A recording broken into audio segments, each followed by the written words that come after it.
dans Galactifrac, le podcast francophone dédié à Battlestar Galactica. Bonjour à tous, je suis Draven et dans cet épisode Signa numéro 34, on va analyser ensemble les derniers signes venus de la constellation Battlestar Galactica, à savoir les news de la franchise pour le début d'année 2025. En stock, j'ai quelques articles, toute une tripotée de vidéos YouTube, une info complètement inédite concernant le projet de nouvelle série Battlestar Galactica qui a récemment été annulée, et surtout de nouveaux produits dérivés officiels, ce qui n'était pas arrivé depuis très longtemps. Comme d'habitude, les liens vers ce que j'évoque dans cet épisode sont dans les notes de l'émission. On est fin avril 2025. Décollage. Le 15 janvier 2025, le site space.com qui traite de tout ce qui se rapporte à l'espace, y compris en matière de science-fiction, publiait un article intitulé Battlestar Galactica a 20 ans, la série qui a réinventé le space opéra. Bon, vous n'y apprendrez rien de renversant si vous suivez notre podcast, mais cet article à la gloire du reboot fait toujours plaisir à lire. Le 22 janvier, c'est le site anglophone Inverse qui publiait un article dédié au 15e anniversaire du préquel Caprica et qui en profitait pour expliquer pourquoi cette série n'a pas trouvé son public malgré ses qualités. En gros, il est possible que ce qui ait perdu les spectateurs, ce soit le gros changement de ton par rapport à la série principale pour passer sur un drame qui lorgnait davantage du côté de Mad Men ou de Sex and the City, sans parler que l'origine des Cylons était peut-être un peu trop démystifiée dans cette série-là. Et je crois que je suis d'accord avec certains de ces points. Le 7 février, le site US Collider proposait un top 10 des fins de série qui ont le plus divisé les fans et la fin de Battlestar Galactica y figure en 7e position. Pour info, les 4 premières positions sont occupées par les épisodes finaux des séries Game of Thrones, How I Met Your Mother, Lost et Les Sopranos en premier. Les salons sur la culture geek n'ont jamais eu autant le vent en poupe et la Comic-Con de Bruxelles tape fort en 2025 avec 3 invités liés à l'univers de Battlestar Galactica et pas des moindres, ce qui est franchement rare en Europe. Pour les fans de la série originale de 78, vous pourrez y retrouver Dirk Benedict alias le Starbuck d'origine et accessoirement futé dans l'agence Tourist. Et pour les fans du reboot de Ronald D. Moore, ce sont les 2 interprètes les plus prestigieux de la série qui seront présents puisque vous y retrouverez Edward James Olmos et Mary McDonnell, à savoir Adama lui-même, ainsi que la présidente Roslyn. C'est juste un truc de fou de voir ça en Europe. Vraiment, ça n'arrive presque jamais. Alors, réservez tout de suite votre week-end du 10 et 11 mai dans la capitale belge, si ce n'est pas déjà fait. Et pour info, il y a aussi quelques acteurs majeurs de l'univers de Star Wars qui seront présents. Il y a une chaîne YouTube anglophone qui parle pas mal de Battlestar Galactica depuis le début d'année. Elle s'appelle The Hangar Bay et elle ne parle que de vaisseaux spatiaux, ce que je trouve assez génial. Il y a surtout du Star Trek et du Star Wars, mais ils ont fait 5 vidéos sur les vaisseaux Battlestar Galactica ces derniers mois. Donc si vous voulez tout savoir sur les Battlestar Pegasus, Galactica et Valkyrie, ainsi que les différentes classes de Battlestar et une dernière vidéo remplie d'infos sur les chasseurs Viper, vous trouverez le lien vers la playlist de ces vidéos dans les notes de l'émission. En plus, il y a plein d'extraits d'épisodes de la série uniquement centrés sur les scènes de vaisseaux. Franchement, c'est trop cool. Tiens, tant qu'on est sur YouTube, il y a aussi un artiste 3D nommé Venture Pictures qui fait des animations avec des vaisseaux Battlestar Galactica qui sont plutôt cool depuis quelques mois, dont un survol de base spatiale par des Vipers et autres vaisseaux de l'univers. Allez y jeter un œil, c'est vraiment des vidéos sympas, surtout que c'est fait par un seul type apparemment. Et donc je rappelle, sa chaîne s'appelle Venture Pictures. Le 18 février, c'est le site français TechGuru qui a publié un article à la gloire du reboot de Battlestar Galactica. Encore une fois, rien de bien neuf à se mettre sous la dent, surtout pour vous qui savez déjà tout, mais c'est toujours cool d'avoir des médias français qui parlent de la série parce que c'est très rare. Un article original est paru le 1er mars sur le site américain Bleeding Fool, car il a un point de vue qui est pas courant. En gros, il compare la série originale de Battlestar Galactica avec son reboot et il en conclut qu'il préfère l'optimisme de l'original à la noirceur souvent dramatique de la version des années 2000. Je trouve que c'est un point de vue qui se défend et qui s'entend et j'ai aucun problème avec ça. Vous vous rappelez peut-être de Baz, cet Australien qui a construit une réplique taille réelle d'un chasseur Viper dans son garage.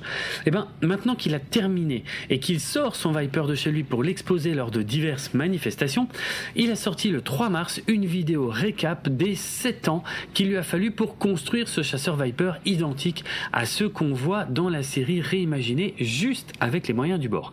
7 ans de photos compilées en moins de 9 minutes de vidéo sur YouTube, c'est assez hallucinant, bravo à lui. Encore un site français, cette fois c'est Air Gaming qui a publié le 5 mars un test du jeu de plateau Battlestar Galactica. Voilà, c'est tout, mais c'est cool. Les 4 et 11 mars, l'excellent podcast Total Tracks a publié 2 épisodes entièrement dédiés à la musique du reboot de Battlestar Galactica et de ses spin-offs. Ils ont passé en revue les 4 saisons ainsi que les téléfilms et les séries dérivées avec plein d'anecdotes et en faisant attention de ne pas trop spoiler. J'ai trouvé ça formidable. Donc ne ratez pas ces épisodes de Total Tracks et profitez-en pour vous abonner à cet extraordinaire podcast dédié aux bandes originales présentées par de véritables connaisseurs et experts. Moi, je suis abonné à Total Tracks depuis leur premier épisode et là, je me suis vraiment régalé. Le 18 mars, Tricia Helfer, l'interprète de numéro 6, a révélé une info inédite jusqu'ici au sujet de la nouvelle série Battlestar Galactica qui a été annulée en 2024. Elle était invitée dans l'émission de Katie Sackhoff, l'interprète de Starbuck, et elle a expliqué qu'il y a quelques années, en discutant avec Ronald D. Moore, ce dernier lui avait dit que même s'il était OK avec l'idée d'une nouvelle série Battlestar Galactica, il avait imposé une condition au projet piloté par Sam Esmail. Tricia Helfer hésite d'abord à révéler cette information. Puis lorsqu'on lui rappelle que ce projet de série est visiblement tombé à l'eau, elle finit par dire que Ronald D. Moore a demandé à ce que la nouvelle série n'ait pas de Cylon à l'apparence humaine. C'est tout de même une très grande limitation pour un nouveau projet lié à Battlestar Galactica. Mais d'un autre côté, je crois que je peux le comprendre, car on pourrait dire que l'histoire complète des Cylons à l'apparence humaine a été racontée dans la série des années 2000.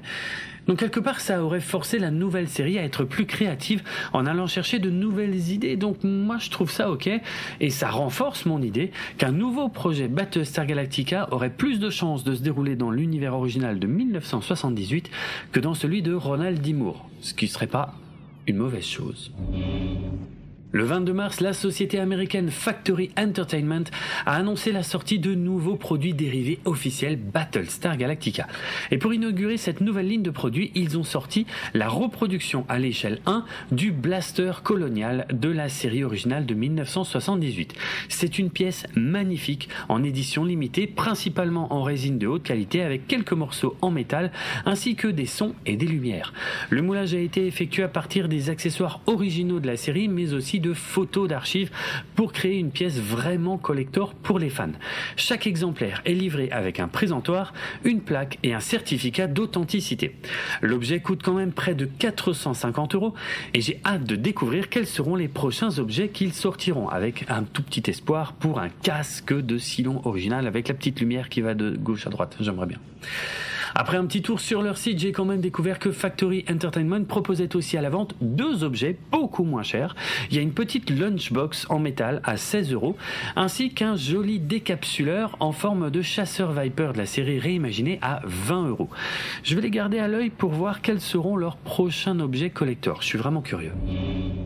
Le 15 avril, la chaîne YouTube Nutbug publiait une vidéo proposant le top 15 des plus gros vaisseaux de l'univers de Battlestar Galactica.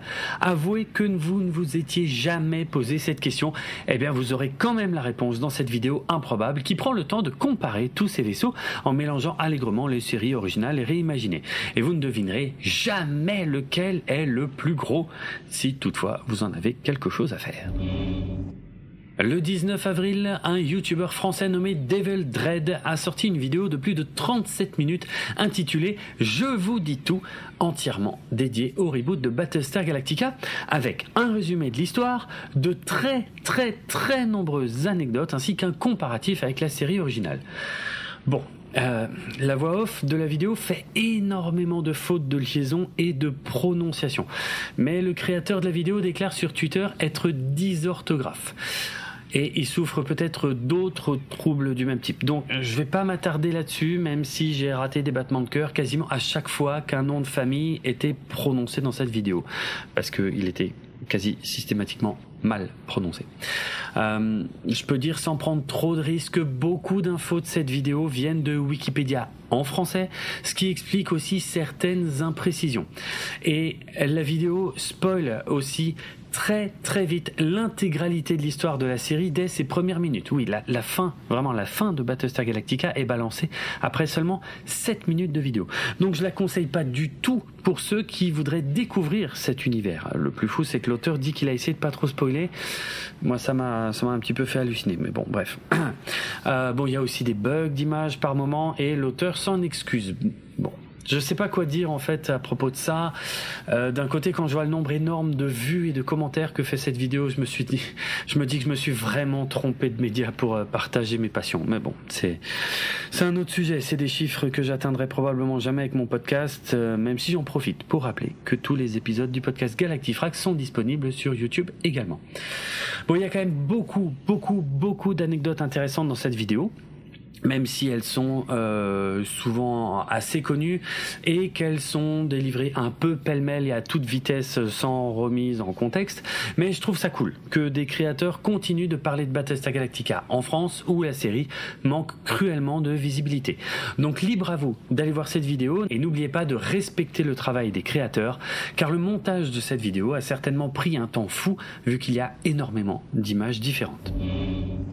Le 23 avril 2025, Suzanne Hogan a donné des nouvelles de son mari Michael Hogan sur la page de la collecte de fonds qui est toujours en cours, sur laquelle vous pouvez toujours envoyer de l'argent. Alors en gros, elle s'excuse déjà de ne pas avoir donné de nouvelles plus souvent et plus récemment et elle revient un petit peu sur la convention Battlestar Galactica qui s'est tenue en octobre dernier à Chicago. Elle dit que c'était absolument incroyable, il y avait plein de fans, Michael Hogan était comme un fou, il a adoré rencontrer, discuter, signer, prendre des photos, être sur scène pour les panels, il a vraiment surkiffé l'expérience et apparemment il en parle encore quasiment tous les jours. C'était l'un des points culminants de sa vie, c'est ce que dit sa femme. Et puis a priori, il va faire d'autres conventions, donc voilà, il lâche pas le morceau, il a la super pêche, apparemment il a fait des progrès aussi au niveau physique, l'ancien interprète du colonel Tai est maintenant capable de faire plusieurs pas, il arrive à tenir debout sans assistance jusqu'à 5 minutes complètes avec une seule barre, une petite barre pour se tenir. Voilà, ce qui est énorme quand on sait d'où il vient depuis son accident. Et puis sa femme confirme également que le documentaire au sujet de son mari est toujours en cours et qu'on verra, on pourra un jour le voir. Voilà, pas plus d'infos pour le moment. Mais merci Suzanne d'avoir pris le temps de nous expliquer tout ça. Et voilà pour les news de ce début d'année 2025. Toujours rien de majeur, mais ça bouge quand même du côté de la communauté et ça, c'est génial. Ah oui, et si vous écoutez cet épisode pile, mais alors vraiment pile au moment de sa sortie, je vous rappelle que Karine et moi-même serons à Paris le 29 avril pour le concert de Bear McCreary au Trianon.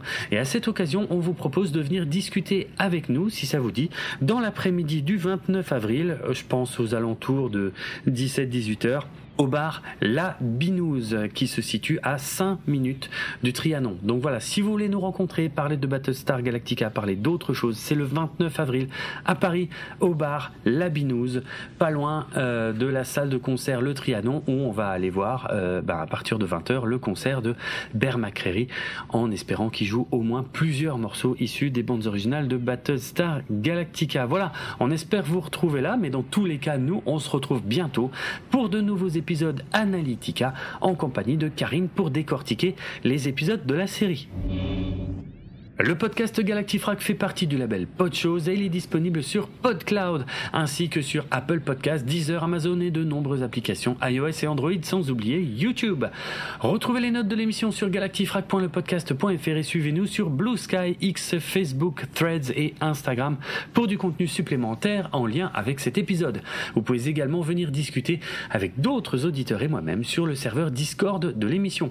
Si vous voulez me retrouver personnellement sur Blue Sky ou X ou Instagram, Instagram ou Threads ou même TikTok où je me suis lancé récemment pour parler exclusivement de science-fiction. Mon pseudo c'est Draven et le nom du compte c'est Draven Hard Rock qui s'écrit DRAVENARDROK. Pour une fois, je l'ai dit lentement. N'oubliez pas que si vous avez apprécié cet épisode, le meilleur moyen de le montrer et de nous récompenser est de le partager au plus grand nombre via les réseaux sociaux. À bientôt. By your command.